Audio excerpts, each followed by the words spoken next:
Today, RT is talking to Peter Joseph, activist and filmmaker. He is the founder of the Zeitgeist movement and has recently released his newest film, Zeitgeist Moving Forward. Now, Peter, thank you for joining us today. For our viewers who may not be very familiar with it, please briefly explain what the Zeitgeist movement is. Well, the Zeitgeist film series, I'll originally first point out, is my own creative expression. And it carried over with an influence, inspiration, if you will, to the Zeitgeist movement through a number of people that wanted to start being active in social change. So the Zeitgeist movement overall is built upon the ideology of the Venus Project, which is worth mentioning, which is the life work of Jacques Fresco. What that means is that all of the work that he's done throughout his entire life as an engineer, compiling sustainable designs, compiling ideologies, value orientations, compiling ideas essentially that make us in tandem with nature. If we want to approach all the problems in the world, we have to think about it technically, not think about it through political parties, not think about it through the acquisition of money or the movement of money. It's time we just go straight to it because we understand it now. Science, I say that and people don't quite understand what I mean. I'm not talking about an esoteric view. We're talking about firm physical science of what it means to meet the needs of the human population. You often talk about the problems caused by our current monetary system. How is it that by taking away money from the equation that you really think that we can eliminate such problems as crime and disease? Well, it's not just taking away the physical currency, it's the entire system itself. So let's make sure that that's apparently clear, abundantly clear. When I talk about money, I'm referring to the monetary structure and its holistic entity. So let's start with crime. 90–95% of all crimes are based on property. In fact, a guy will run out, steal a car that's worth $15,000. He'll get arrested and thrown in jail for possibly 10 years at an expense of probably $300,000. Just give him the car. It's inefficient, the entire crime and punishment, so give people what they need. And you'll begin to see that needs and wants start to divide. We live in a culture based on wants. We create all these artificial wants, people and their stylistic and materialistic ideas and the things that they want to own and show their property and status. This is a concoction. Then there's needs on the other end of the spectrum. Needs are true, viable things. And when people don't have their needs met, crime emerges. So crime is easily related to money. I mean, there's only a small percentage of really serious violent crimes, and even many of those come from psychological neuroses. And you can research the work of James Gilligan. They come from bad conditions, and in a resource-based economy, that is a very important issue. And that's not just the technical management of resources, it's understanding that the entire environment has to be low stress. You also talk about our over-reliance on fossil fuels and how this will eventually lead to a financial collapse. What do you think that it will eventually take for us to start looking at our energy issues a lot differently? I mean, does gas have to be $10 a gallon? If you're born into this system, you're indoctrinated into it, and you think the system is working, yes, $10 a gallon gas might be the rude awakening it takes to get society to understand what's happening. Let's talk about how overconsumption is affecting us in real time. Here in Los Angeles, we're dealing with high unemployment, unprecedented hunger. Does it really have to be this way? Because I think a lot of us over the years have grown to learn that there has to be some suffering in this world, right? Capitalist free market system, I don't believe, is going to hold up for that much longer.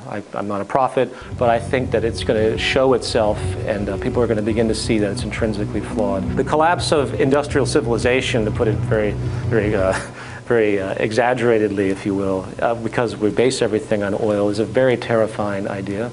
I am not a doomsday theorist. I'm simply looking at the statistics. If we aren't adapting ourselves to renewables, which we have plenty of, we just need a systems approach to energize them and get them going, to change the global infrastructure, which we could easily do if there was an interest to do so. Again, it's a technical phenomenon. We don't need money to do it. We just do it. You know what I mean?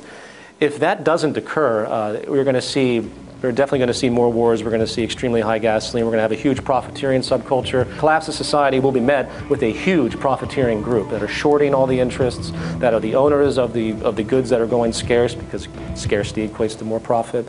And that's another thing I think people should understand as well. There's no intrinsic interest in the whole of society for the well-being of everyone. And there isn't going to be, as far as I'm concerned, a legitimate economic recovery. We're not going to see the heyday of the human species, as far as I'm concerned, is over until radical shifts are made because of how important the hydrocarbon issue has been.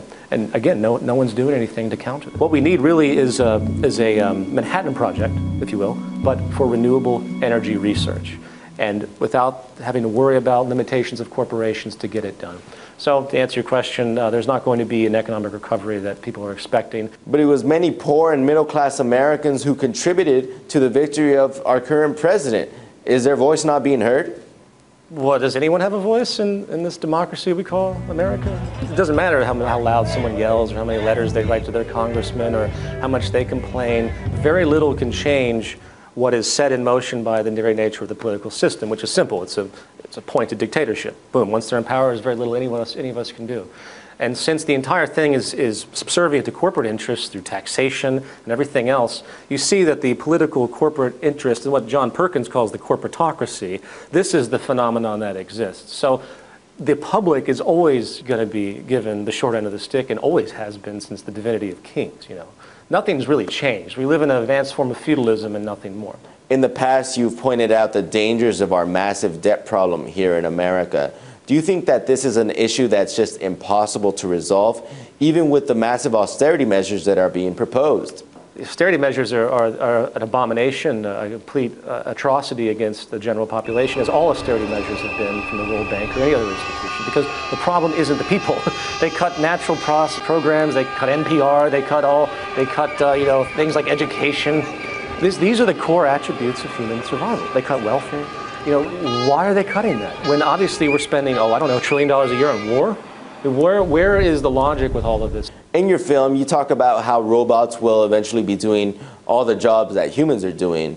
To a certain extent, that's already happening. Robots are taking the jobs of thousands of people. Now, this sounds like a bad thing to those workers that are losing these jobs now, but you think that mechanization will eventually be a great thing.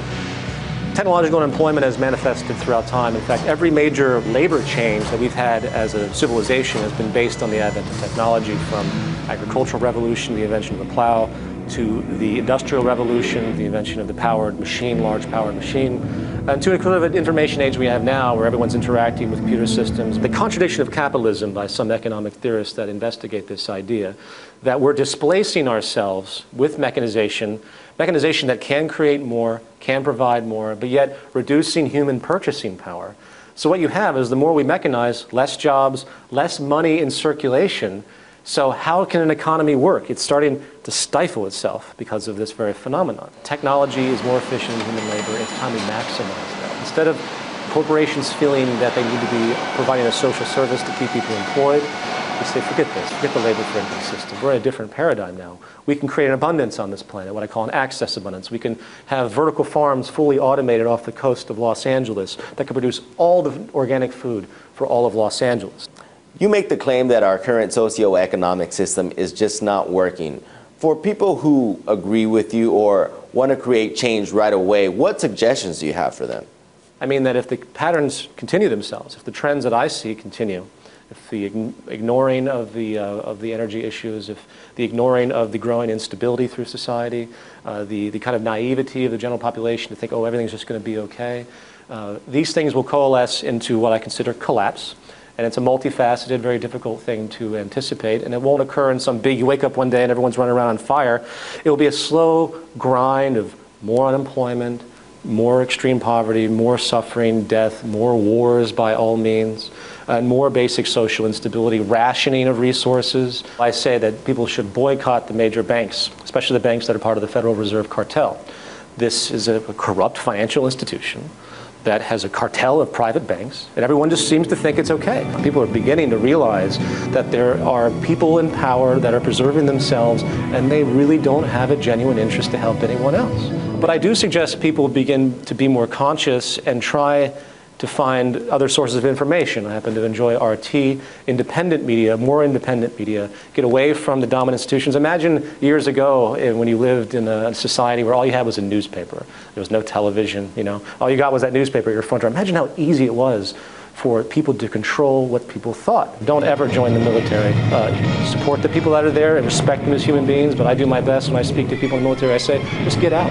I've deep respect for the people that go into this. I feel for them, the poor Americans that have been forced, as far as I'm concerned, coerced by the economic structure to get money for college, and boom, they're thrown into this hugely detrimental psychological environment. The shell shock and everything that emerged, the one out of 4 veterans that commit suicide. It is not in, I believe, our basic human development to just kill each other. I think it really is a bad state of mind and causes more hurt than anything else. And the larger perspective, geopolitically, all it does is create animosity. If you took all the money we spend on war and applied it to renewable energies or applied it to basically anything social, you could resolve that problem in a second. You took all the scientists that are currently developing weapons and put them on how to actually redesign a sustainable society, again, to get out of the hydrocarbon economy. If you had people actually utilize the interest of the well-being of the planet and the human species, if we just simply made that decision instead of constantly trying to kill each other for whatever temporal purpose or resource, geopolitical alignment, or whatever strategy of dominance happens to be the flavor of the month, if we can just get away from that, we'd be much better off, to put it frankly.